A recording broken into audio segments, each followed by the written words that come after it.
Hi, everybody. We're back for another session of In the Black. I am Janelle. Hey y'all, and I'm Trio. And guys, we're so glad that you're here for another session with us. Glad you came back. If you're new here, welcome, welcome, welcome. Today, we're going to be discussing branding versus marketing. Why? What are they? Are they different? I thought they were the same thing. Hmm. Absolutely not. So, if you guys don't know, both of us dabble in marketing for our businesses. I strictly focus on marketing. Trielle is more of the brander. So we're going to kind of take this. I'm going to handle the marketing side, and I think she's okay handling the branding side. We're going to go back and For forth and sure. yes, discuss and answer questions because I definitely have some branding questions. That is not my cup of tea. I will direct you to her all day. I can see it visually how I want it to look, but if can I create it for you? No, ma'am, you cannot. I cannot do that for you at all. But Trielle can. Yes, I got you. I got So you. let's see here. What do I want to discuss? Let's talk about the differences. So when you think of branding, what comes to your mind, Tria? Okay, so the first thing I think about with branding is, and I say this often, the definition. I'm gonna pull it up for y'all if y'all don't mind. I'm gonna break the definition down for you all if I Yes, please. We love a good can. definition around here. Yeah, so to me, branding is something that has sustaining like resonance, right? It's like a power that lingers. It's like the to the meal that you eat, you know what I'm saying? It's the thing that you're going to remember, the emotions and so on and so forth. But there's this definition of branding that I talk about in Merriam-Webster that I'm going to share with you all just to give you all my heartbeat on how I perceive branding.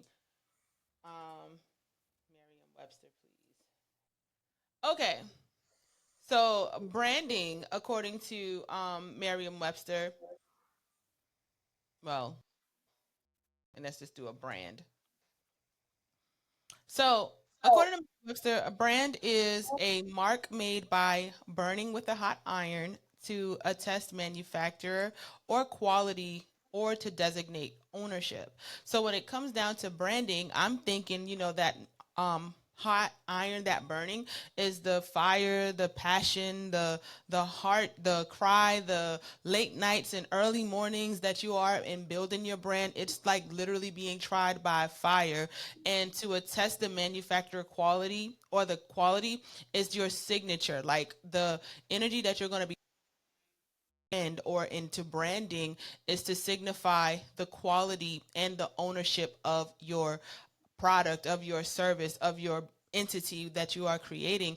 And so when it comes down to me, the biggest difference between branding and marketing is branding emotion and the feel is the again the resonance, while marketing is how you amplify what you want the people to feel, and you do that using colors and typography and all of those different types of things. From the language, they all create like an ecosystem or a universe of an experience, and marketing to me is how you bring people into that place. So yes, sorry, I kind of shared about marketing, but yeah.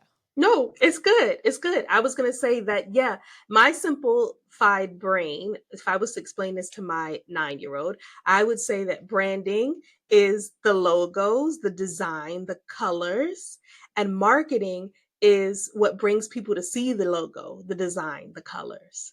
That's as Yes, simple as I would make it for him. But yes, thank you, Triel. That for is sure. perfect. So, let's talk about the aspects of brands because when you say branding, most people say, "Oh, the logo." Hmm. Well, no. A brand is so much bigger than a logo. So, what is it? What are the different aspects that you create for your clients that are part of their brand?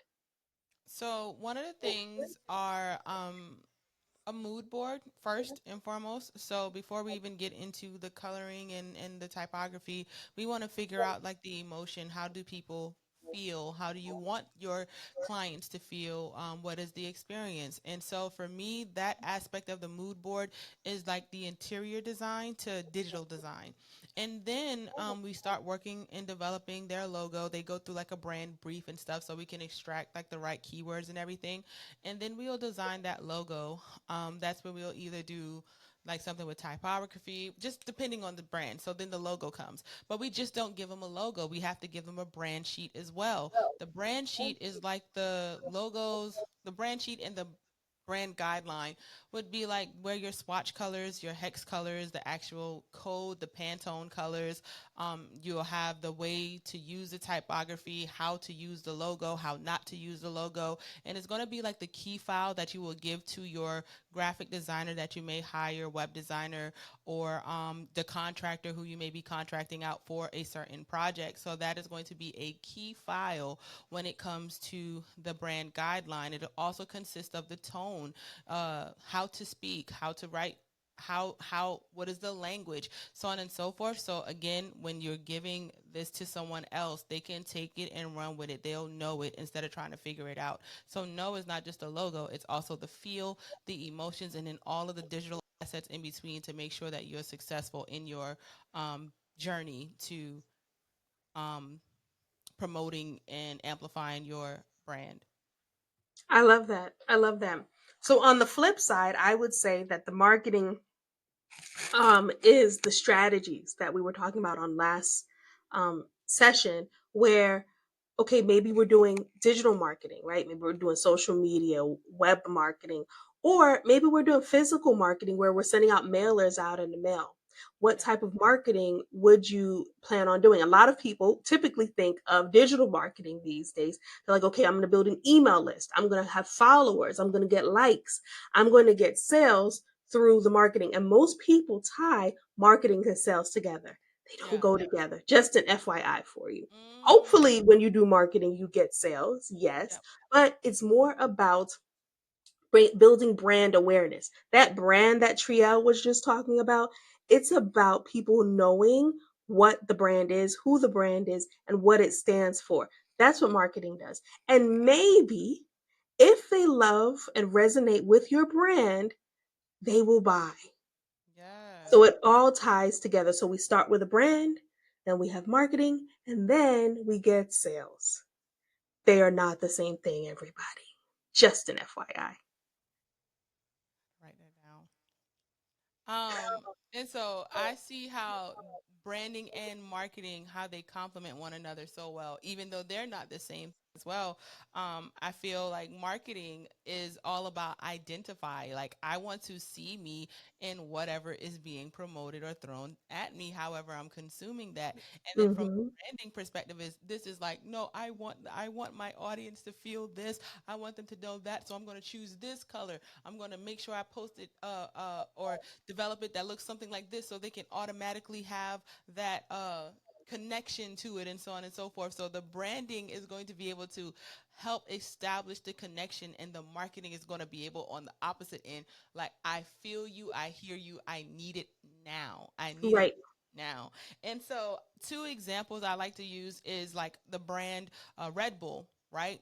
Red Bull, the brand, yes, you can think of the logo or maybe even the energy drink, but Red Bull to me, and through the marketing, they don't sell you a product. They sell you the experience, right? They show you high energy extreme sports. And so everything that is now high, extreme, crazy, death defying, almost like fearful is going to be associated with the brand of Red Bull. It's not about the can of energy, it's showing you high energy things, but they go hand in hand. So now when you think about doing extreme sports, you want to grab a Red Bull. That makes sense? Yeah. Um, No, and it's completely. oh yeah, and then the other one for me was the brand snack Hippies. While I was in grad school, with marketing, we had to, find an organization and we do like the audits and la. And one of them was Hippies, right? What I loved about Hippie Snacks is vegan snacks, right? For those who are, conscious about what they put inside of their bodies. And so with Hippies, when I thought about the branding versus the marketing, branded wise, it's very bright. It looks like the sun. You see yellows, you see teals, and of course that speaks to me, because yellow and teal is my color. But then when you see their marketing, they're showing you lifestyle. They're showing you the snacks on the beach. They're showing you snacks with a skateboarder, so on and so forth, really giving you like a Cali vibe so that you can see the lifestyle of choosing a healthier snack and what you're able to do when you're in health. You know what I'm saying? So that's to me the difference between branding and marketing. Marketing is going to show you the lifestyle or what you can be, and branding is literally focusing on how we can get that message across using subtle things like a mark, a typography, so on and so forth. I love that. I think that that is a very detailed explanation, and exactly what we were trying to get for and share with you guys is Yeah, that there is a big difference, and you need both. One, all of these things go hand in hand and work with each other really well. for sure. Um, I the next thing I want to talk about is how to effectively position your brand. Oh, that's you. That is you. No, it's us. We don't talk about it. So how do you effectively position your brand? Because you're saying, okay, I want money. I need the sales. So I need to market a certain way, but I also need to look a certain way so people want to buy. Yes. So we know that people buy from a great brand. If it looks great, if it looks like it's worth some money, they're like, True. oh, I'm going to buy it. Okay, I'll give you an example of what happened to me last week. I went to get a massage, right? And this Mm-hmm. massage, I usually pay $70 for an hour. I said, okay, I'm going to get this massage. And I called on the phone and I said, hey, I want Kevin to give me my massage. He's my masseuse. And they said, okay, um, but Kevin is not here. He's at our other spa. He's at the luxury spa. I said, oh, okay. Well, how much is it to go to Kevin at the other spa? They said $109.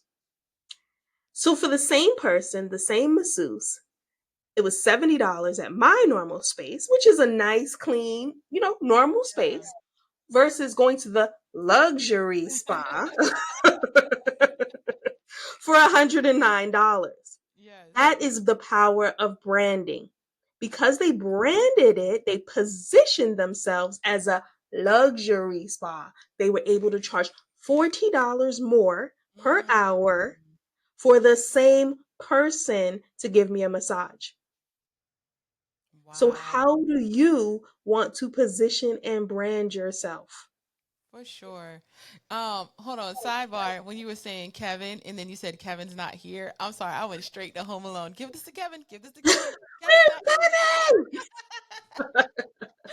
I couldn't. I was like tickled. But go ahead. I'm sorry. Back to your No, regular no, question. you're fine. That's my point. So if you want to, so it depends on your goals, right? I'm not saying everybody has to be a luxury brand, right? Yeah. I'm not saying that at all. What I'm saying is it depends on your goals. If you say, "Hey, I want to sell this $1 item," then your branding, your position is going to be for people that want to buy this $1 item. Versus if you want to sell that same item for $30, you're going for a luxury brand. You want to position yourself. You want to have your branding look like it's going to be selling a $30 luxury item. So it could be the Yeah. same exact item that you're selling for $1 versus $30. You want to be able to create that branding, that persona that people say, ooh, I'm going to buy that item over there. Or I'm going to get that massage at the luxury massage by Kevin for $109 versus me, who's like, I'm going right over here for this 70 bucks. Mm-hmm. Okay. So, how do you want to position your brand? I also think when you're talking about brand positioning is not about you, right? It's about your brand, your audience. And I always say this is that your audience is the one who's going to define your brand. So you can sit here and say that you're a luxury brand and you're charging premium prices, but if you're charging premium prices with a low customer experience, then the reviews are going to bring you down. It's going to humble you with the quickness. Mhm. So you want Mhm. to make sure that you know exactly who that persona, or your client avatar, or the person you want to be able to consume or buy or purchase. You need to know them to a T, and you need to make sure that you are positioned in I keep saying luxury, but positioned for that brand. You're in the right location. You're showing up where they already are. They don't have to take any extra steps to get to your place. They don't have to go down 2 lanes or 2 rows. No, it's already in their line of sight, right? So that's the importance of positioning yourself at the right place at the right time. And that's something that marketing also supports as well. It's being able to get that right message at the right time to the right audience so that you can see those conversions happening. Um, if I can share something that I share in some of my trainings with my clients, or when I'm doing like speaking engagements, is like Times Square, right? We know that Times Square is one of the most high trafficked area in New York. It is a tourist trap. It is where everyone goes to take their photos and so on and so forth, right? And I'm always thinking, like, if I am a restaurant in Times Square, how am I going to get people to come to my location? There's so many people here, but then there's also a lot of distractions. There are a lot of lights. There's a lot of people, and there's a lot of hindrances, i.e., cars and stuff in the road. How do I bring them to my restaurant? You don't want to give them a flyer and tell them to come to Brooklyn, right? They may not know Brooklyn. So how am I going to strategically bring someone into my world through strategic positioning? So let's say you are in Brooklyn. I don't know why I'm talking like I'm from New York, and I'm not, but let's just say you're a borough or two over, right? If I want to bring you to my position, I'm going to leave a roadmap. Maybe I'll give you a sample. I don't know if they take samples in New York, but down there, but like up there. But like maybe I'll give you a sample. Maybe I will do something that is going to give me directions. And so I don't want to give how I do it with the team, but always find the path to positioning due to the directions. All right, giving them clear directions and making sure that they are able to experience at every touch point. Like Janelle mentioned, we talk about awareness. Okay, I'm aware that there's a business, but now the next direction is do this, do that, do this, do that. And with every tick point or every line or whatever graph or whatever, however you're using to document your customer's journey, it's excellent, it's positioned well, it is priced well, and is not causing them to go out of their way to find you. I know that was a long explanation, but like I get really, really passionate about this because I do not like seeing business owners launch their brands and they're out of alignment. They're delusional. You know what I'm saying? Like, no, we're not doing that. No. In marketing, we talk about what Triel was talking about your client avatar, your target audience. And Yeah. when you're doing marketing, you want to talk to their pain points. What do they need? Why do they need to buy from you? We're talking about psychographics, right? What's going on in their You heads? talking about language now? Why should they pull that trigger and pull that credit card out? What is going to make them want to spend? If you have a mother, I keep seeing these moms like looking for childcare and they can't figure out who's going to take their kids from them so they can go on job interviews, so they can do the things that they need to do. Well, if you have a sign saying, hey, we'll take your kids 24 hours a day, safe, warm environment, a mom is coming running because you have what she needs. I am so stressed. I don't know what to do with my kids. Oh, look, we have grandmas here. What? You got grandmas? Mm, They're going to bring yes. you their kids. So if you can take the burden off of your clients and ease their pain through their knowing their pain points, you're going to be able to sell them to them. And let's talk. Can we stay here for a few moments? Yeah, of course. Let's talk about the pain points. Um, can you talk about the pain points? What do we want to talk about pain All right. points? So when it comes to the pain points, because you like, you gave a great example about like daycares, but let's just like go for like different industries. Like, what do the Mhm. people need? What do the people want. Like it goes into that buyer's personas, and the pain points is one of the things that we want to focus on so that we're making sure we're hitting the right message at the right time. But I know that you also have training around marketing, and first saying like it's not even about you, it's about them, and knowing their, so I just kind of want you to give some like not strategy, but like how to connect to your clients' pain points. Well, let's keep using the example of the mother with the baby, right? Okay, so her Yeah. pain point is, hey, I need childcare. Okay, so you're like, well, I'm open from 9 to 5. That's not helping her. She Yeah. works 9 to 5. She can't drop her child off and get back to pick her up by 5 o'clock. It's just Yeah. not going to happen. So, what solution can you give that's going to help the client? Okay, well, I can open at 6 a.m. That's why daycare's open at 6 a.m. And I can close at 8, 9 o'clock, because there has to be some wiggle room for you to be able, the parent to drive from work to be able to get their kid. Okay, now let's people talk about people that work overnight. Nurses, strippers, they need 24-hour care. Who is watching these people's children? Well, Yeah. there's a need for a 24-hour daycare. Let's talk about that pain point. I need somebody to watch my kids so I can go to work at night. I work overnight. Okay, Yeah. well, now we have this new 24-hour daycare that's opened up, and we provide a warm environment. We're welcome open overnight. We'll make sure that your kid stays awake so that when you get home, you can sleep and the child will go to sleep too. You are thinking about the client and not just about what you want to do. How can you solve your client's problem for them and fix their pain point? That right there is like the perfect positioning when you start to discover your unique value proposition. It can be that simple. 24-hour daycare so that you can live your life without any interruptions. You know what I'm saying? Like, period. Like, oh, like that. Oh, it's so good. That is so good. First of all, do they have 24-hour daycares? They do. Yes, they Oh, need I was like, them. yeah, I was like, whoa. And then I was like, too, I didn't even think about that. That's why they opened so early, because when I was taking my kids to childcare, it just seemed like that was just the norm. You know what I mean? But I was just like, I never thought about it. Uh, that. See, this is what Okay. happens when you're an entrepreneur and don't work a 9 to 5. You don't Yeah. realize that you need certain things. Okay, no, I like that, y'all. For sure, the pain points is going to help you be strategically positioned to make sure that these people come in your funnel, come into your lane, and have the best experience and keep coming back. Period. Yeah, definitely. Did you want to do another industry pain points, or do you Um, want to move on from pain points? let's move on from pain points because I know we still got some more to cover. Yeah, we got a little bit more to cover here. Let's talk about marketing strategies that are going to align with your brand identity. So let's use another brand for this one. So Okay. which brand are you thinking of that we want to talk about? The first brand that popped to mind was Wendy's. Mm. I'm sorry. I love Wendy's uh Do persona. you?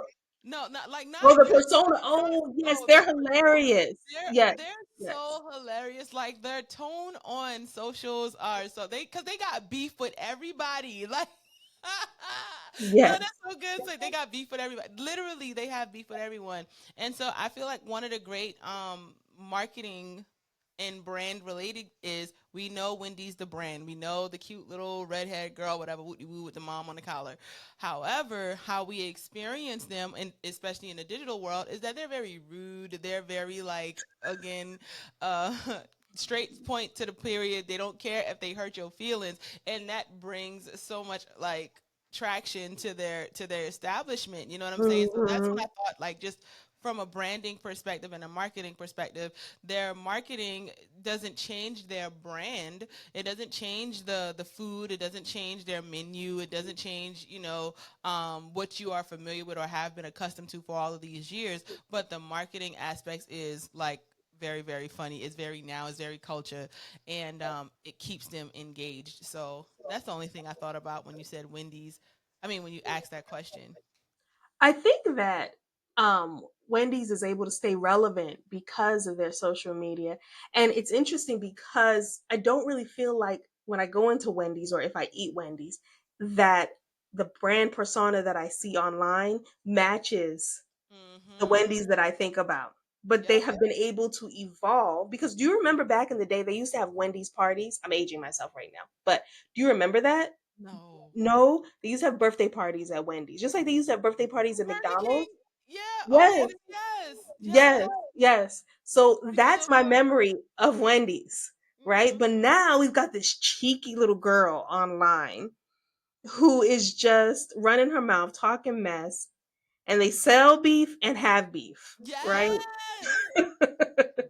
Yes. But now we're here talking about them on a podcast. So obviously, they have positioned themselves really well, that they're doing really great marketing, and it fits their new brand that they've created because they've Yes. rebranded themselves as this new persona. And I like that because, I think it also aligns, and I don't know if this is true or not, but maybe like the redheaded stepchild, like the redhead kid who has the attitude. It gave little Miss Cute Wendy a voice. And Hmm. I love it. And so, yeah, that's why I was just like, I love Wendy's. I like them from a marketing perspective of aligning how their brand, this revamp, this, like you said, also ties into their marketing strategy. So, yeah, if you got another example, let's jump into it. Another example.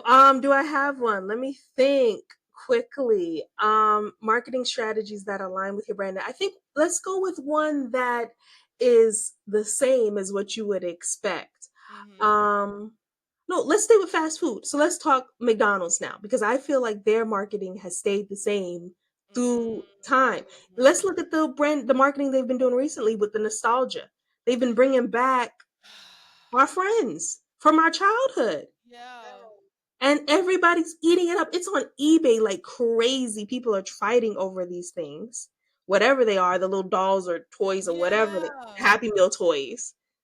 They're eating them up because Mm-hmm. nostalgia marketing works. Button.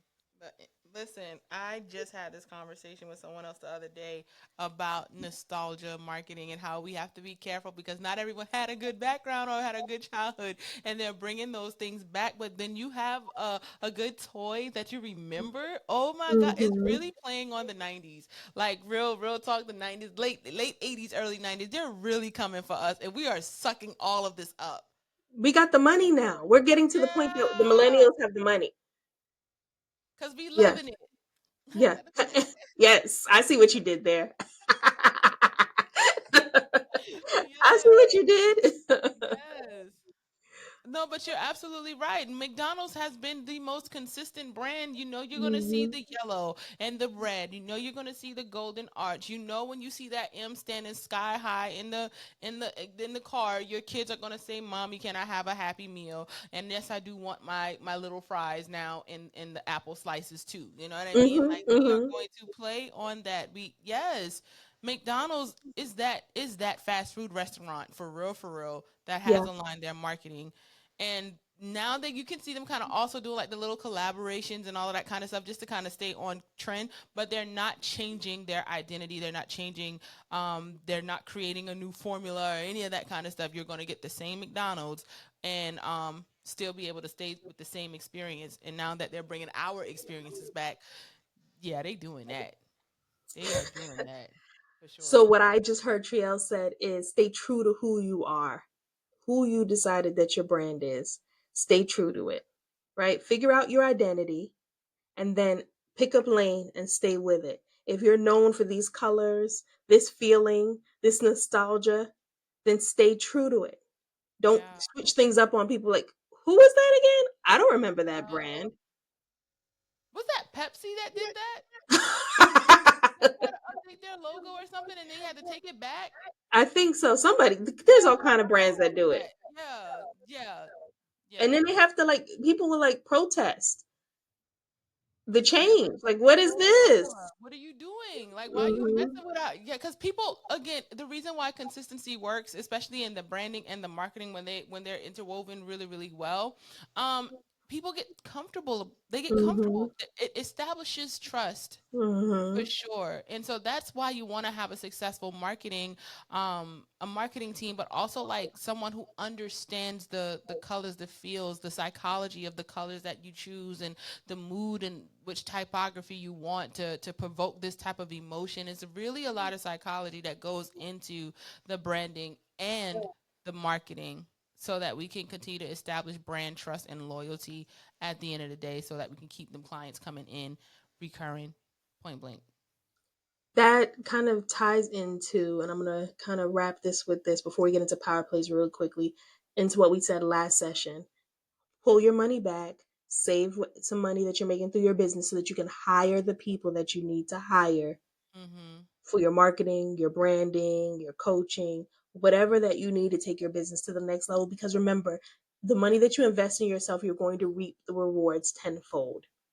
So make sure that you have the money to invest in your business. Do not cut corners on yourself or your business. Anything else, Trio? Nah, I'm good. Mic drop. Okay, let's do a power Power play. play. Okay, so my power play, I want you to define your brand in one sentence. One sentence. Descriptive words, invoke emotions, but put it into one sentence. It shouldn't be an elevator pitch is 30 seconds. No, you don't have all of that. You have one sentence to make people understand who you are, what you stand for, and why you're in business. That's what I want you to do. That's your power play. Because once you are able to narrow that down to one sentence, you can build the rest of your branding, the rest of your messaging, your marketing, and everything off of that one sentence. But if you don't have a strong sentence, you're constantly going to be changing and looking and trying different things. I can already hear, oh, that's going to be so hard. How do I do that? No, no, no, no, no. I was just thinking about that. And I'm like, it can be as simple as just do it. It could be as simple as eat more chicken. All right. Like, y'all already knew the brands I was talking about when I said that, didn't you? That's what we Hmm. want from you for this power play. Yeah. All Like right. my tagline is live the life of your dreams. Mm. Mine is um be out loud, like live out loud, be out loud, and leave your mark. Fits. It's perfect. So we want that's the task, that's the power play that I would love for you guys to try to do so that you can start building a strong foundation for your business. Trio, do you have one? Nope, I'm good. I'm looking Trio's at the like, you time. got it today. You got Yeah, it. I'm looking at the time. We good. I'm All like, right, yeah, we guys. want to hear. Matter of fact, my only thing is make sure you drop your sentence in the comment section, and Yes, y'all, that's let's good. engage Yes. with it. You know what I'm saying? Let's engage with it. Y'all know, like, people who like are getting married and be like, we need the hashtag for our marriage. We want to know the sentence so that we all can begin to engage and add some encouragement, and maybe we can start building something together in these comment sections. So feel free to share your tagline in the comment section, and we will see you guys in our next episode of In the Black. Thank you guys. Have a good night. All right, y'all, bye. Bye.